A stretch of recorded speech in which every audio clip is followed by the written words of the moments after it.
boa tarde a todos. Estamos iniciando mais um episódio do podcast da nossa subseção, do projeto podcast da OAB de Porto Ferreira.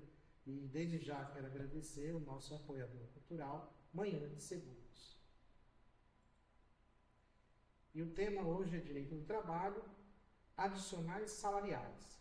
E para falar sobre o tema, convidamos o advogado, Dr. Sérgio Amente. Boa tarde, doutor. Bem-vindo. Boa tarde, doutor Eric. É uma honra, é um prazer estar presente aqui na OAB Porto Ferreira.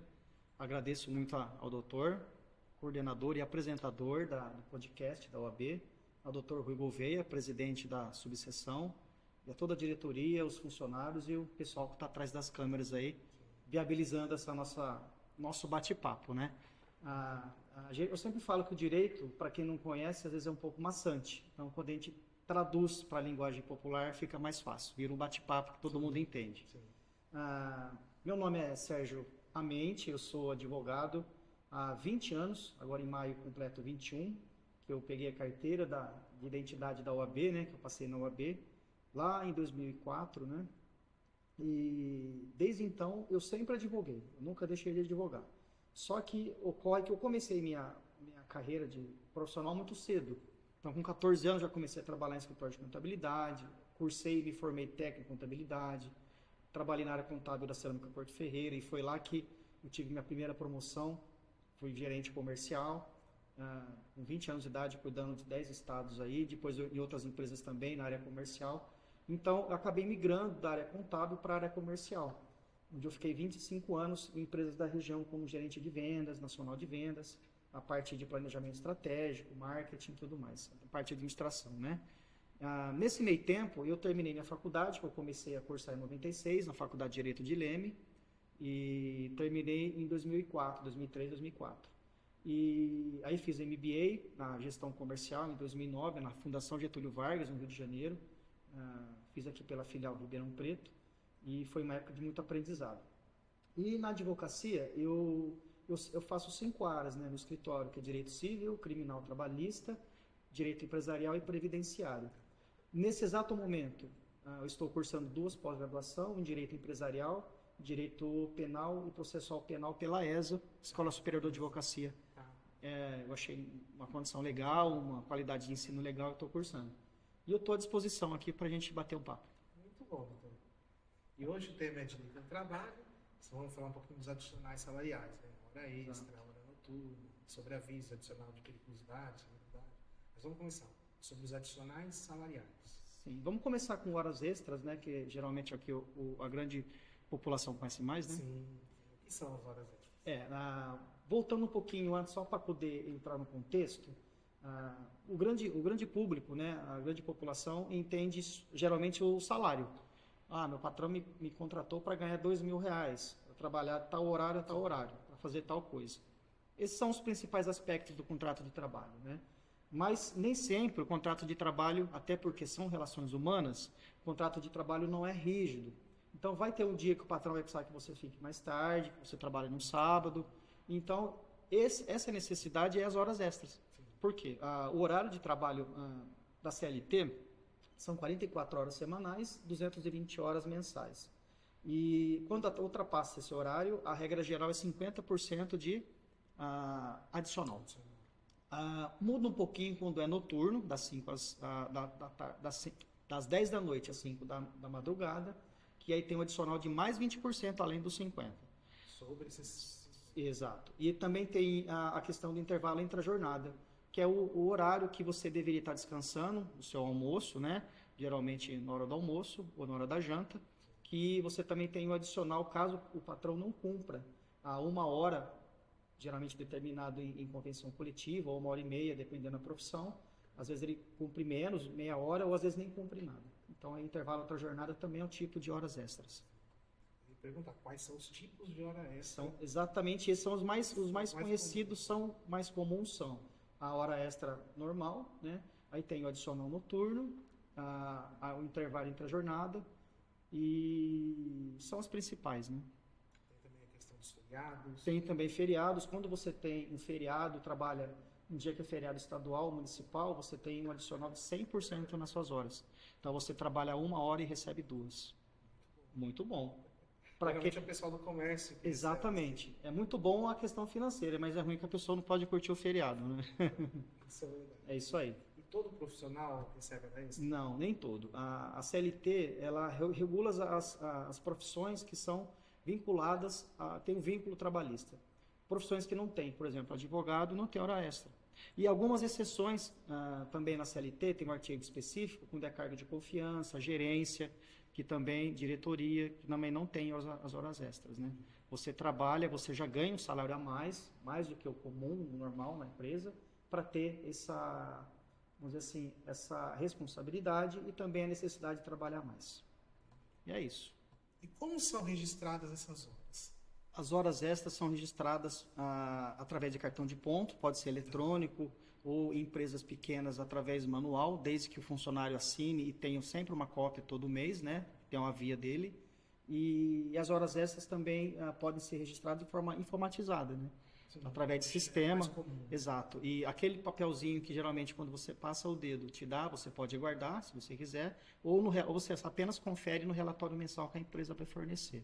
Deveria fornecer, a maioria das empresas não fazem isso, mas deveria. Deveria fornecer o relatório mensal. Exato. E com relação ao banco de horas? O que é o banco de horas? O banco de horas é bem simples. É como se fosse um extrato bancário de débito e crédito. Tá. Então, na verdade, se você fez horas a mais, mediante convenção coletiva, acordo que permite que a sua empresa, o empregado, faça essa combinação, esse acordo, se você fez horas a mais, você pode descontar essas horas.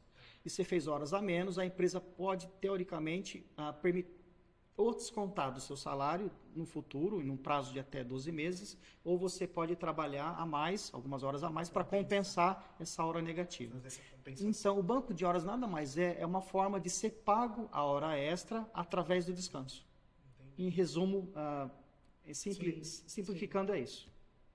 E com relação à insalubridade? O que é insalubridade?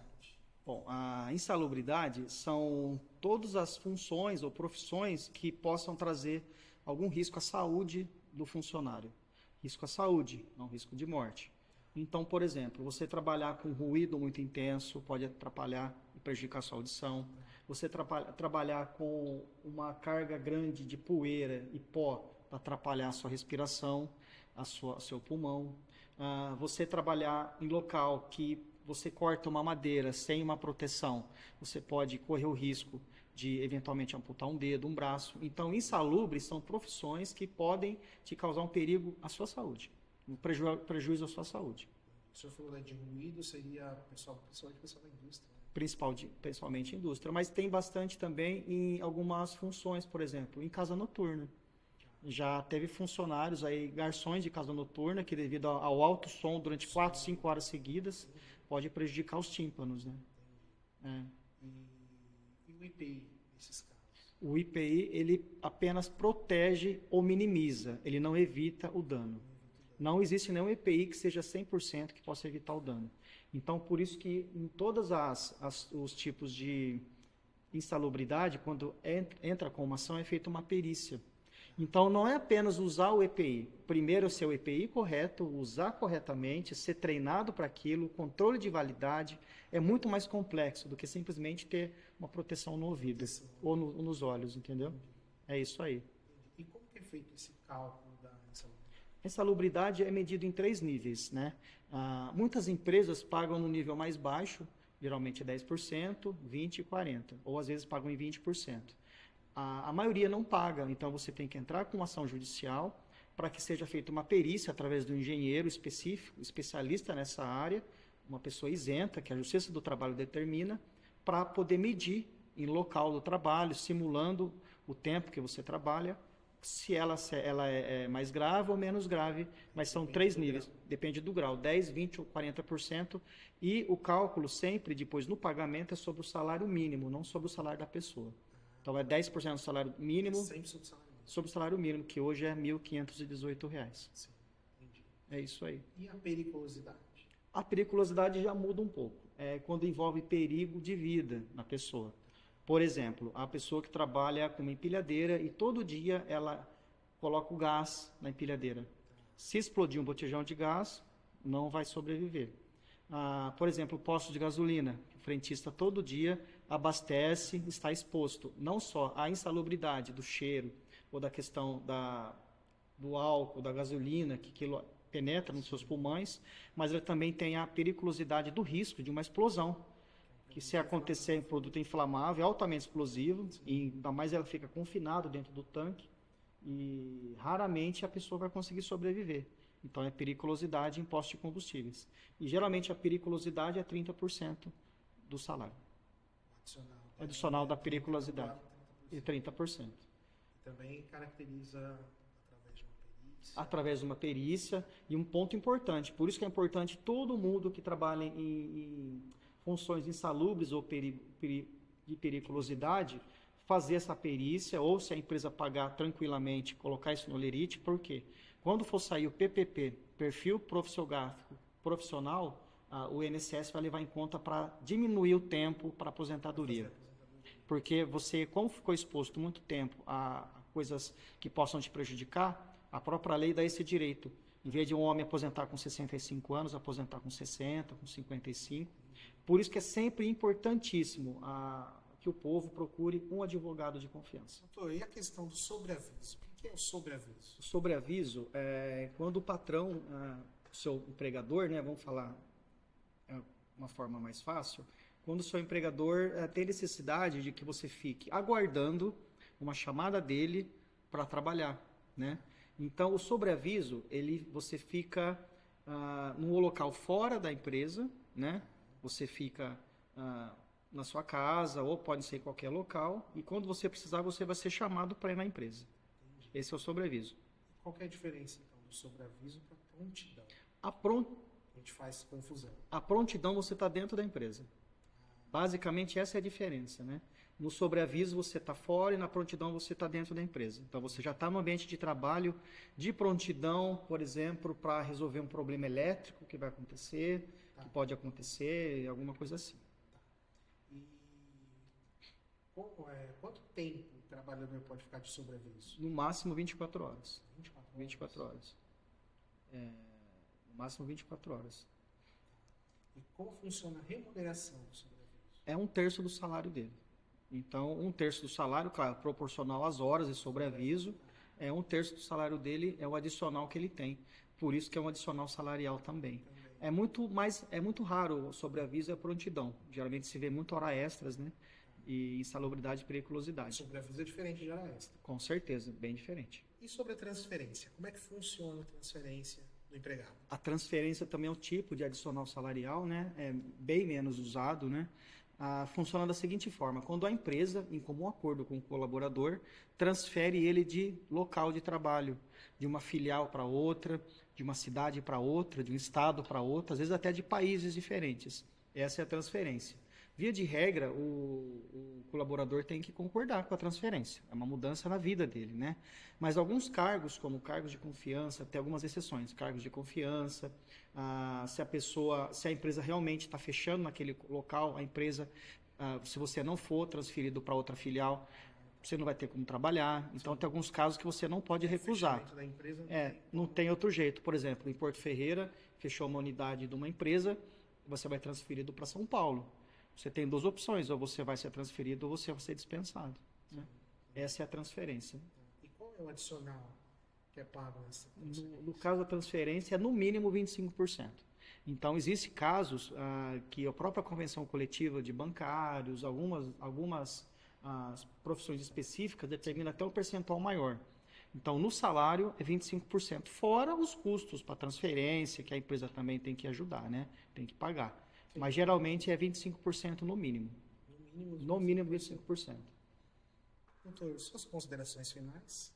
O doutor Eric, agradeço, né? Novamente agradeço o seu nome, o doutor Rui, a todos da OAB, ao pessoal da equipe técnica, que é o André e o Gabriel. Foi um breve resumo, né, sobre adicionais salariais, sobre esses 6 tipos principais, né? Claro que tem muito assunto a ser conversado, muitos detalhes, e é por isso que eu sempre digo: procure sempre um bom advogado, um advogado de confiança, que ele vai poder te orientar melhor. Sim. Doutor, eu que agradeço aqui a participação do doutor, excelentes explicações. Ótimo, obrigado. Uma explanação muito interessante. E eu quero deixar um convite aqui para os demais advogados virem participar do nosso podcast.